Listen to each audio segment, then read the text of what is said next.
Amid a lull in fighting between the U.S. and Iran, mediators across the Middle East are expressing optimism about renewed diplomatic efforts to end the war. Right now, Qatar and Pakistan are working to revive the interim ceasefire deal, with one regional official describing the progress as significant. We'll see. President Trump told reporters on Air Force One yesterday that Iran asked for the attacks to stop and wanted more discussions. Iran took a beating over the last 14 days, and they asked us very nicely, please stop, let's meet. And that's what we are right now. We'll see what happens. If we don't make a deal, we go back to the same thing. Iran's foreign ministry spokesman later denied that Iran had offered to negotiate in return for a pause in U.S. strikes. Meanwhile, mediators have also been working with Iran and Oman over the past several days to hammer out an agreement for ships to pass safely through the Strait of Hormuz, which remains one of the biggest sticking points in the ongoing war. Here on set with me, retired CIA officer Mark Polymeropoulos. He's an MS Now national security and intelligence analyst. So once again, we are at a point where mediators say, OK, significant progress being made to even just bring people back to the table. And yet, even if they're back at the table, the central issue remains the Strait of Hormuz, which wasn't exactly an active issue before this war began. And so I think we're forced to once again be in the position of questioning, what was it all for? Right, Ali, is this Groundhog Day again? I mean, the idea of, some of these mediators saying there's, quote, significant progress. If you look back, we've heard this time and time again. You know, the central question right now, which was not one of our war aims, or goals, was reopening the Strait of Hormuz. But remember, if we go back to some type of agreement, you know, this is a red line for Iran. And maybe the Trump administration will say that, you know, they will pay some sort of transit fees or something of the notion that will kind of obfuscate the fact that Iran is going to control this. But that's their red line. They want to control it. I don't see how there's going to be progress. Meanwhile, of course, on the military side, you have really interesting comments or leaks in the press from both Admiral Cooper, the CENTCOM chief, and then Chairman of the Joint Chiefs, Dan Kane, basically saying there's no real military options left. So we're stuck. We're in a box. I would love to come on and not just be a critic. I'd love to give you, Elliot, give you a solution to this. I'm kind of stuck here as well because we are in a pickle right now, and I'm not sure how we go forward in order to essentially promote U.S. interests at the very end. If there are no military options left, and I say that from the perspective of there is this looming threat on the Hill of what would it take to do ground troops or something else. Is it true that there are no military options left, or is it just that there's now what you're talking about, these interesting leaks trying to urge the president away from that? So I go back to something Henry Kissinger said many years ago about Israeli politics. This is the Middle East, so we can say this. He always would say that there's no Israeli foreign policy, there's only domestic policy. Yep. That is exactly what's happening in the United States because you raised the idea of military options. Sure, there's a military option. That's ground forces, ground troops. That's not politically palatable for the Republicans. And I don't think, with the midterms, 98 days away, Trump is not going to go near that. The Republican Party would revolt.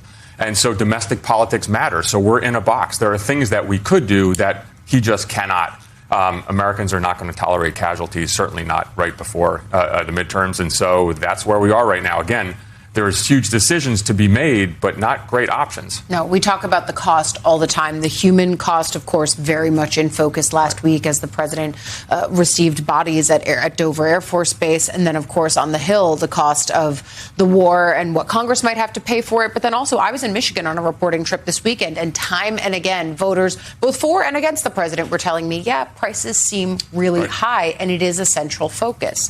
The president's going to have multiple focuses today because Ukrainian President Volodymyr Zelensky is scheduled to meet with Trump at the White House this morning as he pushes for more U.S. military support and renewed efforts to end the war with Russia.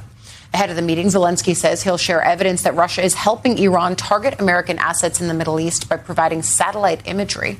The Kremlin has denied aiding Tehran. President Trump was actually asked about this yesterday. Zelensky says that Russia is giving Iran satellite imagery of U.S. bases in the Gulf to help them target.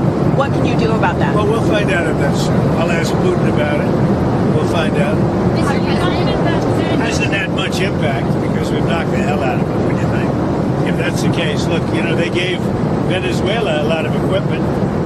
Venezuela had all Russian equipment. How did that work out? Not too good. So they may be giving, but if they are, it hasn't worked out because they have no army, they have no air force, they have no navy, they have no nothing. So it hasn't worked out well. I don't think they've been doing it, certainly not at a high level. And if they have, it has been very unimpactful. And President Trump is also set to meet with Israeli Prime Minister Benjamin Netanyahu today, with the war in Iran and a possible peace framework for Lebanon expected to top their agenda. Trump told reporters yesterday he and Netanyahu are largely on the same page about Iran, but also dismissed the prime minister's reported concerns about selling F-35 fighter jets to Turkey, saying those decisions are Trump's alone.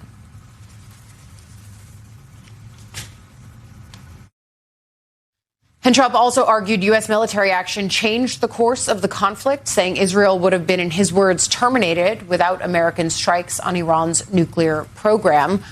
Mark, let's take these in two parts, because on the Ukraine front, we'll come back in a moment. But when it comes to Israel, Trump is trying to say we're largely aligned on the same page. Certainly the work being done on a diplomatic front in Lebanon is notable and significant, especially given the backdrop of feigned significance, seemingly, for U.S.-Iran talks. But what are you most watching for today as Netanyahu and Trump meet? Of course, against the backdrop of the fact that they're all here for Senator Graham's funeral. So first of all, Ali, this is a tale of dueling bromances and different kind of who's up and who's down. But we'll get to that in a second. On the Bibi visit, look, this is a campaign stop for Netanyahu. Israeli elections are in October. And so while certainly first and foremost on the agenda is Iran, what to do with it, the Israelis absolutely want us to go back to kinetic action. They want us to focus on the Iranian nuclear program. I don't think they care one lick about the Strait of Hormuz.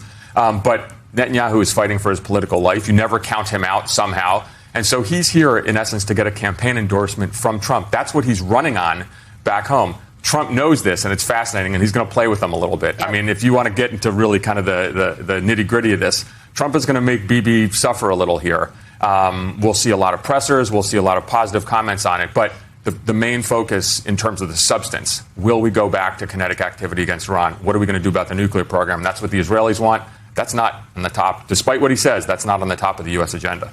Certainly. And we also know the role that Senator Graham used to play when it came to Netanyahu and Trump, sort of as a background negotiator. There's even some previously unreleased documentary footage of a documentarian who had been following Graham around. And you see these phone calls of Graham trying to push action in Lebanon from the U.S., saying, I'm going to get Trump on board with this. And even Netanyahu saying, it doesn't really serve our interests right now. Just really a fascinating look behind the scenes at the ways that people were coordinating their impact and influence on the president. That was fascinating. Right. But another place that Graham had a lot of push and pull came on the Ukraine front. He was very clear-eyed about their role as a U.S. ally and the ways that the U.S. should be supporting Ukraine. Frankly, clarity in a way that certainly J.D. Vance, the vice president, didn't have, even as a senator. Certainly now as vice president, but also the president himself doesn't have that clarity necessarily. And so as we watch this dueling bromance, I love that term that you use, what are you expecting to see from Zelensky? So he's on the ascendancy here in Washington. It's amazing what Senator Graham, and this is probably one of his finer moments, you can debate on his legacy, but he convinced Trump that Zelensky and Ukraine were winners. Trump is vain. That's what he's only going to back someone who's on top. And so Zelensky arrives with Trump thinking, well, hold on a second. The Ukraine is winning. The Ukraine drone, production is quite extraordinary. These are kind of heroic figures. This is where Trump is thinking now. And so, does this matter? Sure, because the U.S. is still providing intelligence support. Now, I think Zelensky and the Ukrainians are smart. They realize that, this could be fleeting. Trump could flip on a dime. But if you look to that horrible Oval Office meeting of a year plus ago compared to now, Zelensky's in pretty good shape now. And again, I use the dueling bromances because kind of Zelensky's on the ascendancy, Bibi not so much. It was flip-flopped just a short time ago. Yeah, I was going to say, it's always up and down. Right. You're riding the seesaw pretty perpetually here if you're a world leader trying to find your footing in Trump world. Right. So what we see today, these are going to be some fascinating meetings, and then, of course, Senator Graham's funeral as well. Retired CIA Officer Mark Polymeropoulos, thank you, as always.